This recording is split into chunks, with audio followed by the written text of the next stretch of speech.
জাগ্রত নাক কাটা কালীর অজানা কাহিনী। নমস্কার বন্ধুরা, স্বাগত আমাদের চ্যানেলে। সম্পূর্ণ তথ্যটি সংগ্রহ করা আপনাদের কাছে অনুরোধ, ভিডিওটি আপনারা সম্পূর্ণ দেখুন। পুরুলিয়া শহরের 7 নম্বর ওয়ার্ডের মধ্যপল্লীর পাড়ের গলিতে রয়েছে মা কালীর মন্দির। দেবীর নাম নাক কাটা কালী। মন্দিরও নাক কাটা কালী মন্দির নামেই পরিচিত। পুরুলিয়ার প্রাচীন মন্দিরগুলির মধ্যে অন্যতম এই মন্দির। চারপাশে ফাঁকা ক্ষেতের মাঝে একটি ছোট্ট টিলার ওপর মন্দির, তাতেই দেবী বিরাজিত। বহু বছর আগে মন্দিরটি ছিল পাথরের, এখন স্থায়ী পাকা মন্দির তৈরি করা হয়েছে। বৈশাখ মাসে মেলা বসে, তা নাক কাটা কালীর মেলা নামেই পরিচিত। 7 দিন ধরে উৎসব হয়। প্রায় 200 বছর ধরে পাথরের মূর্তিকেই মা কালী হিসাবে পুজো করে আসছেন এখানকার ভক্তরা। ভক্তদের বিশ্বাস, মা কালী অত্যন্ত জাগ্রত। এখানে মানত করলে সকলের মনস্কামনা পূরণ হয়। পুজোর দিনে মানুষের ঢল নামে মন্দিরে। চাষিরা নিজেদের জমিতে মায়ের পুজো শুরু করেছিলেন। আজও মন্দিরের ভিতরে মায়ের পুরনো ভেঙে যাওয়া পাথরের মূর্তি রয়েছে। স্থানীয় মানুষের মতে পাথরের মূর্তিটি নাকি অষ্টাদশ শতাব্দীর। সেই সময় পুরুলিয়ায় আধিপত্য ছিল জৈনদের। আজও প্রাচীন রীতি মেনে এখানে দেবী কালীর পুজো হয়। লোকমুখে শোনা যায় মন্দিরকে ঘিরে থাকা একটি অশ্বত্থ গাছ যেন প্রাকৃতিক দুর্যোগ থেকে মন্দিরকে রক্ষা করে চলেছেন। কোনো পাকা মন্দির নেই। বিগত কয়েকশো বছর ধরে চিরাবাড়ি এলাকায় অশ্বত্থ গাছের কাঠামোর ভিতর দেউলিয়া নাক কাটা কালী হিসাবেই পূজিত হয়ে আসছেন মা। মন্দিরের সামনে আছে দুটি বিরাট আকারের পাথর, তাতে স্পষ্ট পায়ের ছাপ। কেন এখানে দেবীর নাম নাক কাটা কালী? আজ থেকে প্রায় 200-250 বছর আগে এই অঞ্চল ছিল নির্জন, জনমানবহীন। এলাকা জুড়ে ছিল বিঘের পর বিঘে জমি এবং মূলত কৃষি। সেখানে ধান চাষ করা হতো।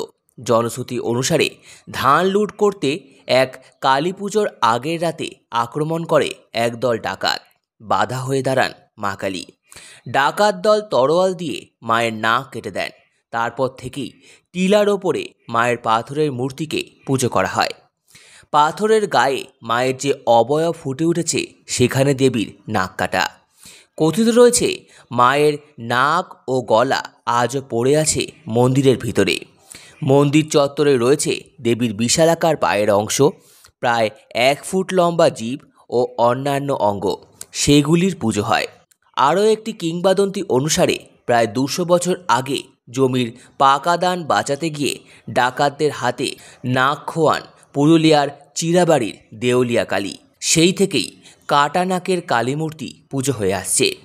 পুরুলিয়া শহরের চিরাবাড়ি এলাকায় ছিল বেলবেরিয়া কালীর বাড়ি। সেই মন্দিরেই এলাকার মানুষ কালী পুজো করতেন। বিরাট আকৃতির পাথরের কালী মূর্তিতে পুজো করা হতো। লোকমুখে প্রচলিত কাহিনী অনুসারে স্বপ্নদেশে ধানের জমিতে ডাকাত পড়ার খবর গৃহস্থকে জানিয়ে দেন চিরাবাড়ির দেউলিয়া কালী। সেই স্বপ্নদেশ পেয়ে ছুটে আসেন চাষিরা। ধান কেটে নিয়ে যেতে না পারায় ক্ষোভে ধারালো অস্ত্র দিয়ে মায়ের মূর্তিকেই আঘাত করে ডাকাত দল। খণ্ড খণ্ড হয়ে যায় মায়ের মূর্তি। টুকরো টুকরো করে ছড়িয়ে পড়ে দেবীর পাথরের মূর্তি। কাটা যায় প্রতিমার নাক। জমির মালিকরা মন্দিরে দেবী মূর্তির অবস্থা দেখে অবাক হয়ে যান। সেই থেকেই মা নাক কাটা কালী নামেই পূজিত হয়ে আসছেন এখানে। এই ঘটনার পরে একে একে ডাকাত দলের সমস্ত সদস্যদের সঙ্গেও অঘটন ঘটে যায়। মৃত্যু হয় তাদেরও। পরিবারের অভাব অনটন দেখা দেয়। স্থানীয় চাষিরাই পুজোর দেখাশোনা করত। এখন প্রথা মেনে প্রতিদিনই কালী পুজো হয়। প্রতি সপ্তাহে মঙ্গলবার এবং শনিবার পাথরের মূর্তিতে মায়ের বিশেষ পুজো হয়। কার্তিকের দীপান্বিতা অমাবস্যায় মহা সমারোহে মায়ের পুজো করা হয়। পুজোর রাতে ভিড় উপচে পড়ে, বলিদানও হয়। কালী পুজোর রাতে পাঠা বলি হয়। সোনার গহনায় সেজে ওঠেন নাক কাটা কালী। পুজোকে কেন্দ্র করে 2 দিন পংক্তি ভোজন হয়। পুজো শেষে মধ্যরাতে খিচুড়ি প্রসাদ পান স্থানীয় ভক্তগণ। পুজোর পরদিন বলির মাংস দিয়ে খিচুড়ি রান্না করা হয়। প্রসাদ খেতে ভক্তরা ভিড় জমান নাক কাটা কালীর মন্দিরে। কালী পুজোর সময় 4 দিন ধরে চলে পুজো। কালী পুজোর দিন উৎসবের চেহারা নেয় এই মন্দির। জেলা ছড়িয়ে ভিন রাজ্য থেকে পুজো দিতে আসেন অসংখ্য পুণ্যার্থীরা। ধানবাদ, বোকারো, চাষ, টাটা, হাজারিবাগ থেকেও প্রচুর ভক্তগণ এখানে আসে মায়ের কাছে মানত করতে। কালী মন্দিরে রয়েছে মহাদেব ও বজরংবলীর মূর্তি, তারাও পুজো পান মায়ের সাথে। সম্পূর্ণ ভিডিওটি দেখার জন্য আপনাদের সকলকে অসংখ্য ধন্যবাদ। ভিডিওটি ভালো লেগে থাকলে লাইক, কমেন্ট, শেয়ার এবং চ্যানেলটিকে অবশ্যই সাবস্ক্রাইব করুন। ধন্যবাদ।